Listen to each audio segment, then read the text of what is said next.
I just got back from Port Aransas, and I can't stop thinking about the salty vibes and sun-soaked memories from the Texas coast. Port Aransas is such a unique beach town. It's a place where family traditions unfold naturally, like surfing with my daughter, and beauty lies both in island views and the unhurried moments between adventures, like parasailing with the entire family. One visit and you'll see why generations of Texans have anchored their traditions to the island life. Start your new favorite family traditions in Port Aransas, Texas. Go to visitportaransas.com and plan your trip to Houston's beach. Holocaust Museum Houston's new exhibit, Unveiled from the Vault, is now on view through January 4th. Unveiled from the Vault explores the history of the Holocaust through a curated selection of artifacts from the Holocaust Museum's permanent collection, many of which are being displayed for the first time.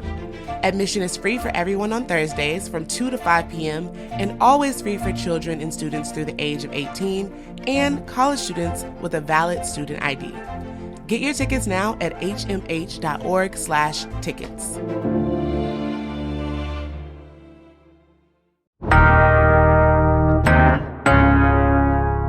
Today on CityCast Houston, Governor Abbott's special session is in full swing. So what could Houston gain or lose? I'm bringing on Cron.com's trending news reporter, Faith Bugenhagen, to break it down. It's Monday, July 28th. I'm Raheel Ramzanali, and here's what Houston's talking about. Faith, what's up? Happy Monday. How are you? Happy Monday. I'm doing well. How about you? I'm doing great. I know you listen to CityCast Houston all the time. And for you and all of our listeners, I've got some exciting news to kick off our week. Today, we're officially launching CityCast Houston Neighbors. This is our brand new membership program for people who love this city and want to be part of what makes it tick. You've been showing up for us, tuning into the podcast, reading our newsletter, Hey Houston, sharing it with your friends. And now I'm inviting you to go a step further and become a CityCast Houston neighbor at membership.citycast.fm. Here is the cool part. Neighbors get some sweet benefits like ad-free podcast listening. That's right, no more ads. I love doing ads, but if you want to skip them, guess what? You can now. A weekly email rounding up our top picks for what to do around Houston, invites to exclusive members-only events with our team and other good neighbors, and neighborhood shoutouts. Check this out, Faith. When you sign up to become a neighbor, you can spread some love to a local business or nonprofit right here on CityCast Houston. So you tell us, I want to shout out this business, we will shout them out. And also in Hey Houston. But honestly, more than the perks, becoming a neighbor is about supporting this work. At CityCast Houston, we are committed to spotlighting the stories, voices, and conversations that make Houston, well, Houston. We also bring on the best and most insightful journalists like yourself, Faith.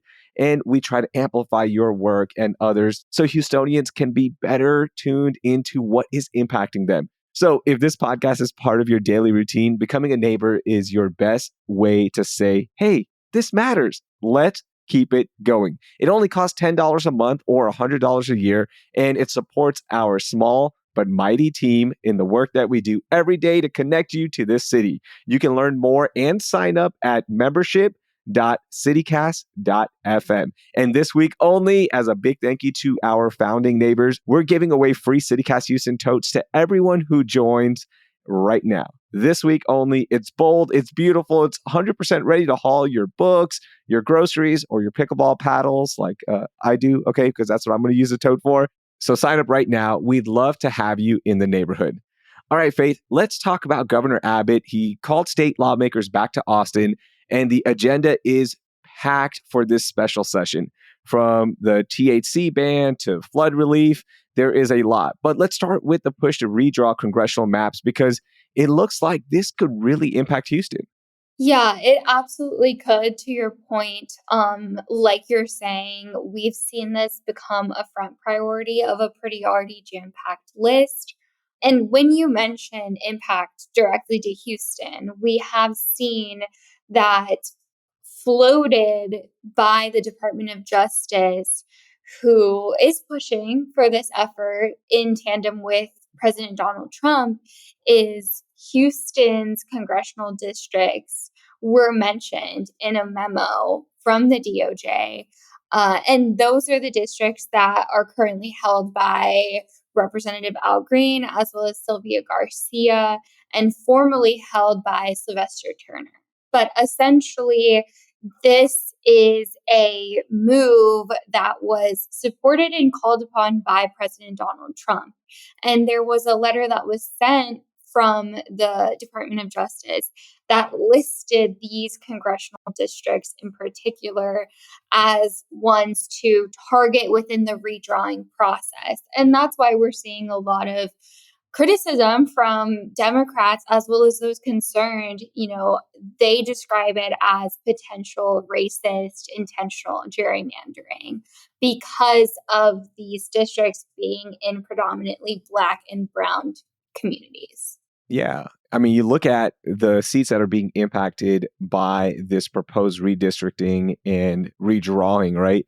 The 3 congressional seats, as you mentioned, all Democrats, all representatives of color, Al Green, and then, of course, former Mayor Turner and also former Representative Sheila Jackson Lee's district and Sylvia Garcia, who is the first Latina to hold that seat. I mean, this is strange. Like, this is obviously a political ploy to hold power and gain more power. Are they going to get away with this? Like, what can be done? Yeah, so it's important to note in this conversation, to your point, that currently the redrawn maps from the last time around are still tied up in court over similar claims, that this was intentional, that this was racist gerrymandering.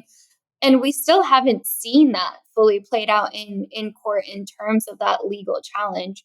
So what a lot of individuals are saying is if they go forth and do this, it could get tied up in court because the past time that they did it is still being played out in court to begin with. Gotcha. If it even gets to that point, right? Because the Democrats, I'm sure Exactly. that State Representative Gene Wu and his fellow Democrats are planning a way to fight back. They're not just going to sit back and take this, right? Like, what are you hearing regarding how they're going to fight? Yeah, so I'm glad that you mentioned Wu because he actually hosted a press conference ahead of this discussion really taking place on the first day of the special session. And he, as well as other Democrats, have thrown support in the idea of breaking quorum. So not showing up in order to essentially block a vote. Now, where that becomes a problem is they do have other business to attend to, as we've discussed with the jam-packed special session call by Abbott, and that includes flood relief and the response to the disastrous flooding from the Texas Hill Country. So it's difficult because while they may want to block that and break quorum in order to thwart the efforts to redistrict, they also have to think about the other priorities that they have. And of course, Texas flooding and everything that happened July 4th weekend is front of mind for those Democratic lawmakers. One last thing. Have you had a chance to look at the proposed maps? Because I have. And to me, like, if you're going to do this, and I get, like, when you gerrymander and you redraw districts, you're trying to gain that advantage. But I don't know. Maybe I'm out of touch here. Like, maybe you should be a little bit more subtle about this, like, because the way these maps look are ridiculous.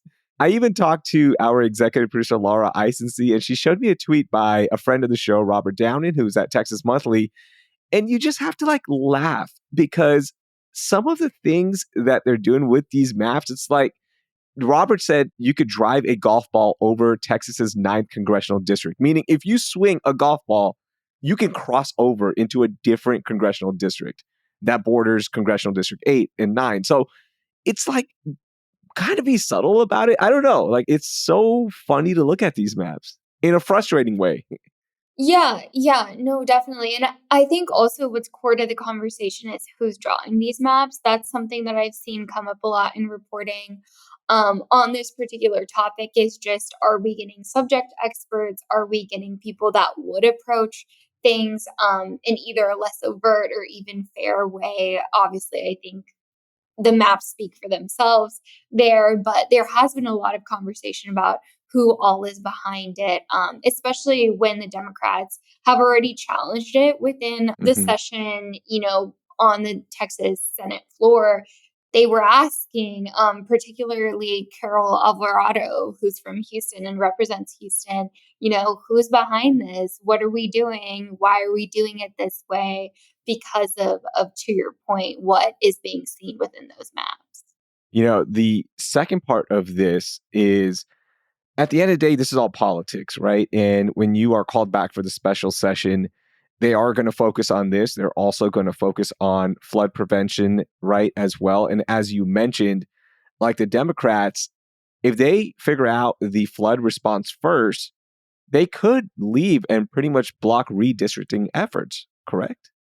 Right, right. And that's what we're seeing. And I reported on this last week. It was initially reported by the New York Times that there is concerted efforts by primarily GOP lawmakers who are behind this redistricting to take up redistricting first. Because if they got flood response done first, they would have more of an opportunity, Democrats, to break quorum. But if they hold this almost as, a bartering coin, then they're able to incentivize Democrats to stay because they know that they care about their constituents and how they were affected by flooding, or even just Texans in general. And that's really where you see politics come into play.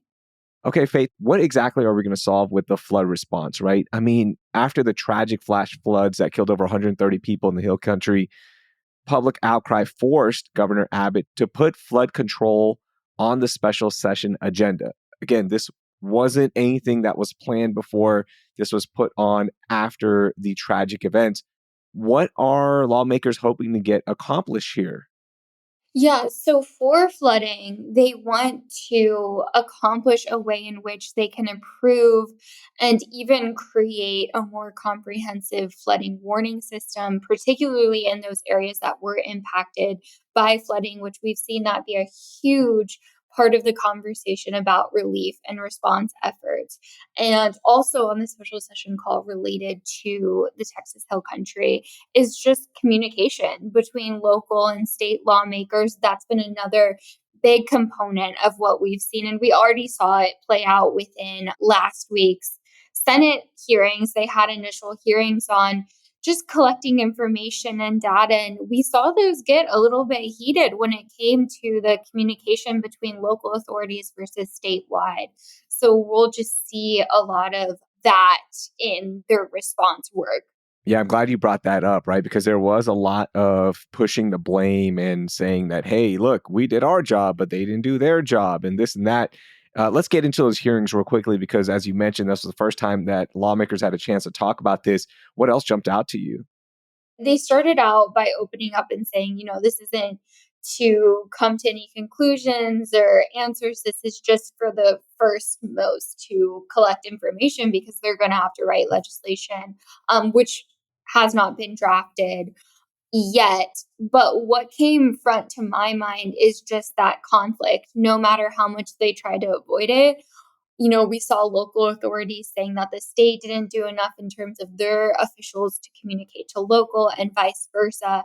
And that point of contention, even though they tried to avoid it, was unavoidable and has been unavoidable in these conversations. Yeah. And, with the flood warning system, even not just communication between humans and security officials and emergency officials, but also just the flood warning system and that coming to the forefront of, were they on? Do we need updated technology? How much is that going to cost?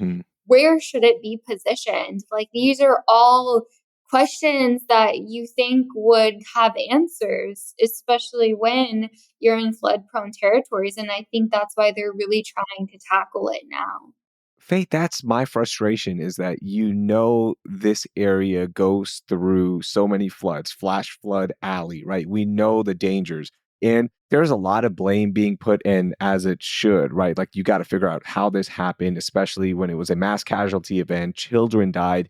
I have so many thoughts on this, right? And this was actually discussed in the 89th state legislature. So why didn't they solve this when they had the time? Why didn't they discuss this? And if this event doesn't happen, this tragic event that changed people's lives, changed families, we're still not talking about it. you're probably going into, another season next summer and a season after that, because the legislature is not going to meet without a system, without some results of how to deal with this flooding or how to better protect everyone. I'm Yeah. glad something's being done and hopefully something is done, but it's so frustrating.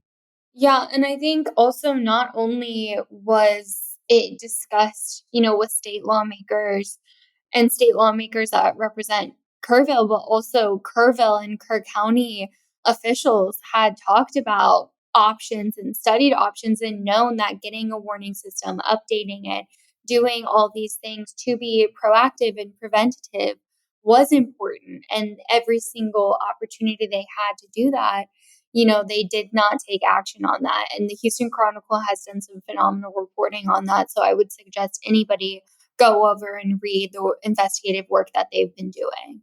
Yeah, and we saw that Comal County, which is right next door, they had the warning system in place and there were no deaths. So think about that. Like, this could have been an event that maybe nobody lost their lives. We don't know, but that system was not put into place, and that's heartbreaking to hear. How's this going to impact Houston? Because we have our own set of problems dealing with flooding. And one other thing to point out, 2017, after Hurricane Harvey, Governor Abbott didn't call a special session and just sent relief money, which was much needed, but nothing else was done in regards with the special session. Yeah, so the way that it will impact Houston, which is also flood prone to your point, like I had mentioned, they are creating legislation to better communicate between state and local lawmakers. So that will be significant for Houston and for Harris County because that will apply statewide. And additionally, they are also going to create legislation that streamlines relief funding and really lays out what that support looks like when we get into these natural disaster catastrophic events. So I think those two pieces of legislation, or even if there's, multiple pieces of legislation in those two items will be important when they are drafted. Again, these are not drafted yet, so we do not know the language. But when we do know the language, it could really impact and help make things a little clearer for other flood-prone areas like our home city.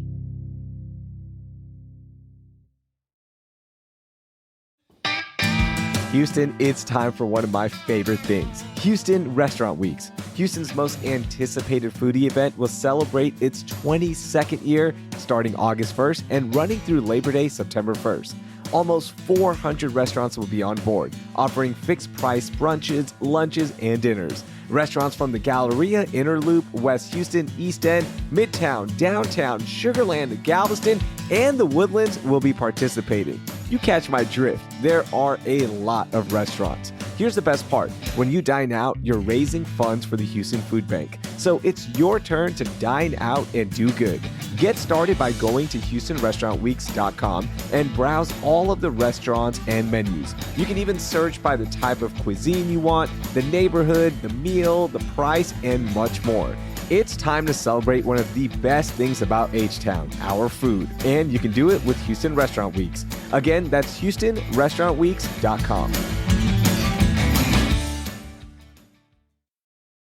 This episode is brought to you by LifeLock. When you visit the doctor, you probably hand over your insurance, your ID, and contact details. It's just one of the many places that has your personal info. And if any of them accidentally expose it, you could be at risk for identity theft. LifeLock monitors millions of data points a second. If you become a victim, they'll fix it, guaranteed, or your money back. Save up to 40% your first year at lifelock.com/podcast. Terms apply.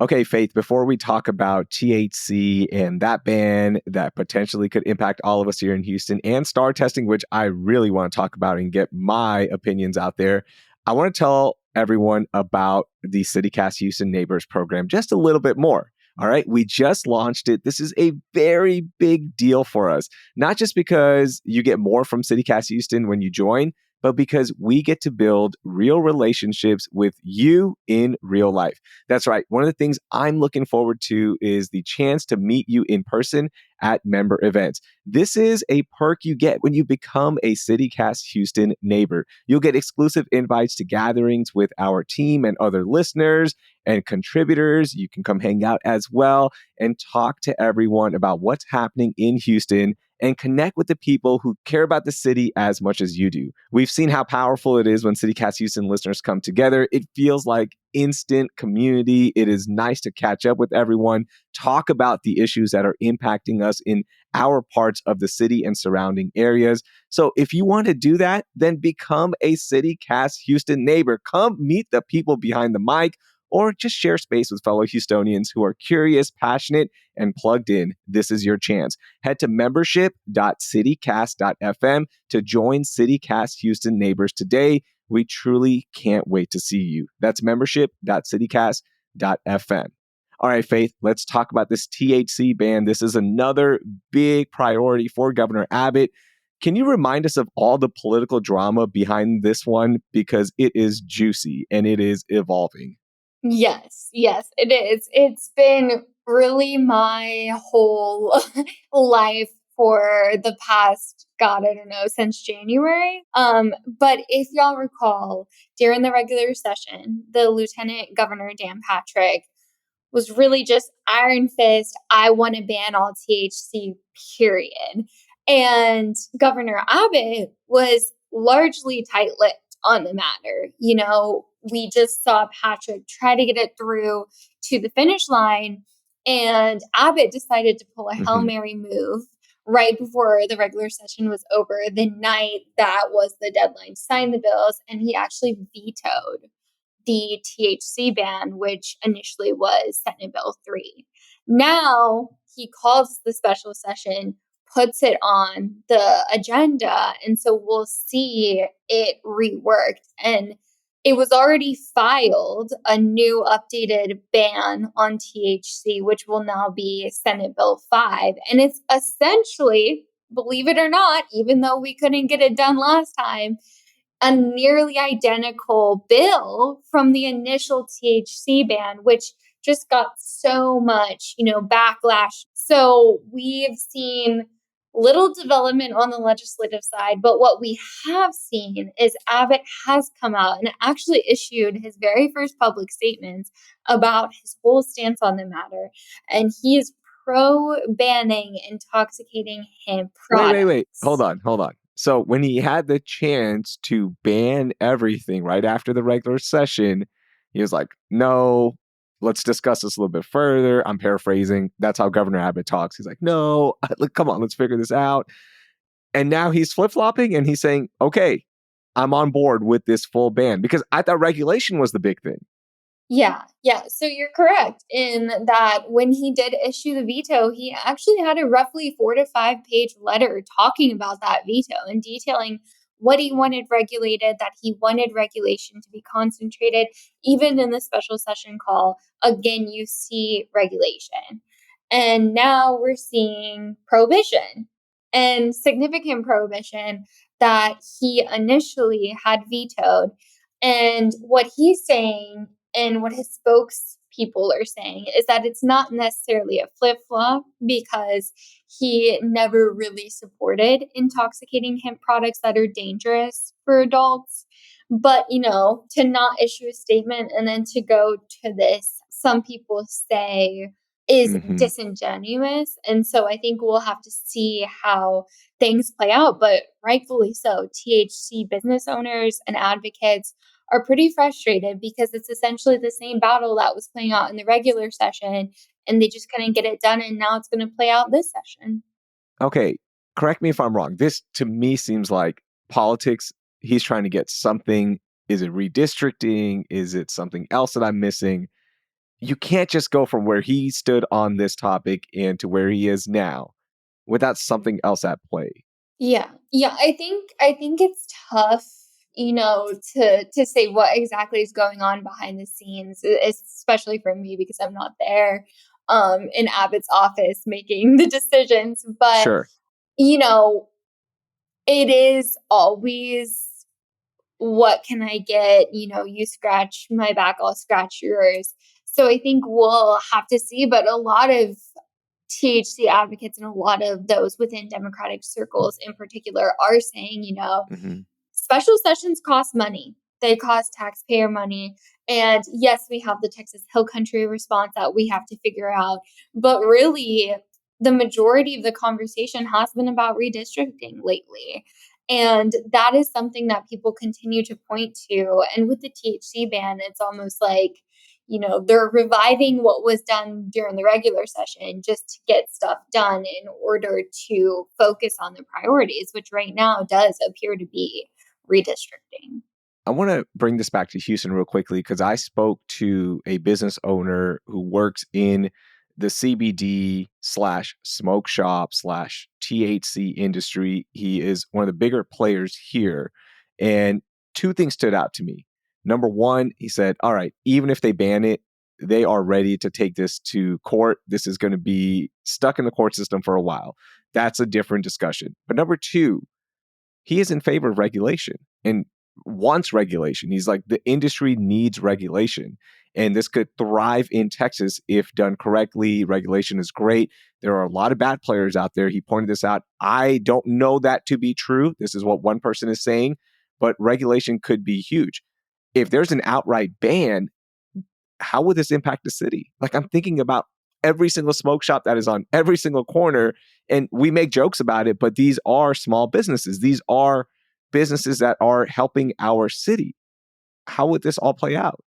I mean, I live in the Heights and I probably pass by 3 to 4 smoke shops easily, like Mhm. not with little effort. And people use them here too, by the way. Like, Houstonians use the products. I don't want to forget that as well. It's Yeah, a part of the city. 100%. Like, I mean, so many people, when you pass by those shops, people are coming in and out regularly. And I think it's important that you note that. And I think that's also been a huge component of the conversation for advocates is they say, Texans don't want this. Polling indicates that Texans don't want this.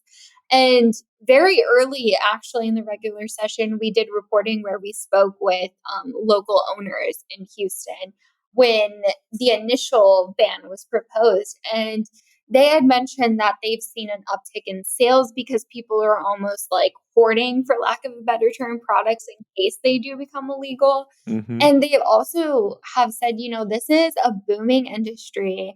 It's a multi-billion-dollar industry. It has a whole host of jobs across Houston and all of Texas. And it is going to impact businesses because if they can't sell certain products, if nearly everything is prohibited, that is going to impact their profit. And I think what's also interesting, I've seen anecdotal reporting and I know of anecdotal reporting that these businesses are going to suffer. Some are going to continue to operate because they are traditional CBD stores. They have more CBD products than THC infused products.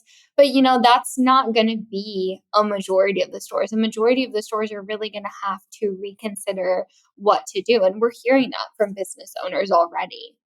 Yeah, this is one that is something I'm watching out for, and we'll see what exactly happens. And if this is fast tracked to a ban or if there's going to be some sort of change, we will keep our eyes on it. And I know you're going to continue reporting on it. You've been on this beat, as you mentioned, throughout the year. So make sure you read Faith's work on cron.com. One last one, STAAR testing. When it was brought up that there was a chance that the STAAR test could be replaced, and in its place would be 3 different tests, smaller tests, beginning of the school year, midpoint, and then at the end of the year to kind of figure out where students stand, where they need help and all that. As a parent who has a child who has gone through STAAR testing, I was so excited. I was pumped for this. I'll tell you why. So my oldest daughter, 10 years old, in 4th grade, shout out to her. She is a straight A student. I think she had 1 B, but we'll just say she's a straight A student. Her STAAR testing did not reflect that. You know why? Because of the pressure that comes with one test. And it was stressful for her. We're like, relax, you'll be good, you're going to pass, you got this. But that STAAR test did not reflect what she is capable of. And does it impact her in the long term? Probably not right now as a 4th grader going into the 5th grade, right? But to me as a parent, I was like, yeah, break it up into 3 smaller tests. This is a good thing. There's not as much pressure. There's additional testing, but the testing would be shorter, right? So you're not taking 2 days of nonstop testing, the stress. I was excited about this. Is anything going to happen in the special session with STAAR, or are there just more important things right now? Yeah, so I think we'll have to see, because what's important to note is the special session, in case people don't know, only 30 days. And then Abbott has to call a new one. 30 days to get something as hotly contested as redistricting done is going to be difficult. 30 days to, on top of that, get the Hill Country response efforts done is going to be difficult. Whether we'll get to STAAR, we'll have to see. But I do think it's a significant concern. To your point, I've also heard a number of parents, I am not currently one, but I have heard a number of parents talk about how they want reform for STAAR. And I can attest to, formerly being a student, and standardized testing is interesting. It's never fun. There's a lot of pressure around it. And, I think establishing a framework is what a lot of people are calling for. And I hope that lawmakers will have the time to attend to that call. This topic is complicated. We're seeing comments from teachers and community advocates that they're worried that schools are going to go from the frying pan into the fire.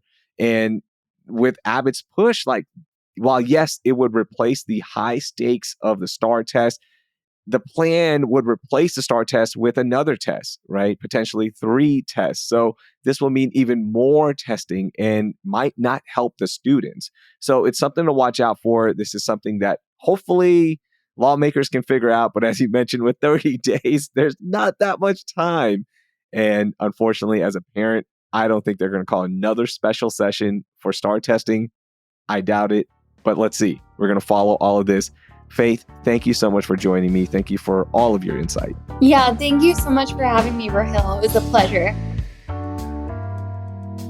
That was Faith Bugenhagen. You can read her work like I do on Cron.com. And you can check out all of the stories we discussed in our show notes. If you enjoyed today's episode and have supported us throughout the years, first of all, thank you so much. But let's take it to the next level. Become a CityCast Houston neighbor for just $10 a month or $100 a year. You get to support the show. And as a thank you, if you sign up this week, we'll send you an extra special CityCast Houston neighbors tote bag. So head over to membership.citycast.fm to support the show and get your free tote.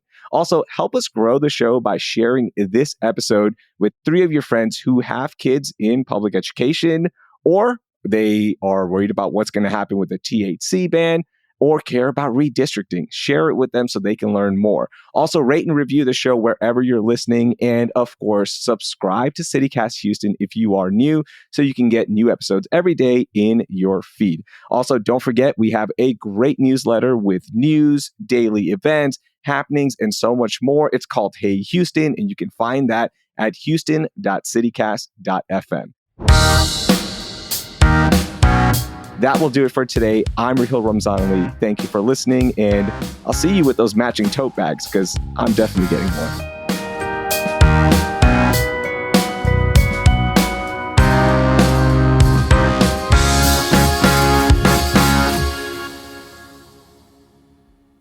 Ooh, I am struggling on this one because there's a lot of words.